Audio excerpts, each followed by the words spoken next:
Maqtanishmasu. Shunaqa mazali piyozli non retsepti faqat mani profilimdan topasizlar. Bu mani avtorskiy retseptim. Ishimizni sut, shakar, drojani yaxshilab aralashtirib, apara qilib qo'yishdan boshlaymiz.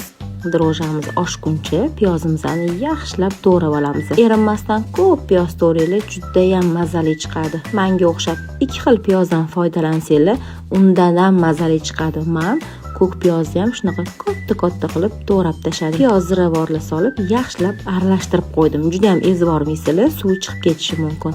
Mana shunaqa qilib aralashtirib qo'ydim. Ustiga margarin eritib solamiz va tayyorlab qo'ygan aparamizni va albatta bir dona tuxum chaqib sovaramiz. Yumshoq xamir bo'lguncha oliy navli unimizni elab solamiz. Juda ham qattiq xamir qilib olmaysizlar, shunaqa yumshoqqina bo'lishi kerak. Xamirimizni yaxshilab strechlab, oshirish uchun issiq joyga olib qo'yamiz. Xamirlarimizning ichida piyoz bo'lsa ham juda ham zo'r bo'lib oshib chiqadi. Shu masalliqlardan 4 dona katta piyozli non tayyor bo'ldi. Gaz pechida 200 gradusda 20 minutda tez pishirib olasiz. Shunaqa mazali bo'ldi. Hidlarini etmasam ham bo'ladi. Sizlar ham albatta tayyorlab qo'yinglar. Video yoqqan bo'lsa, like bosib, kommentariy yozishni unutmanglar.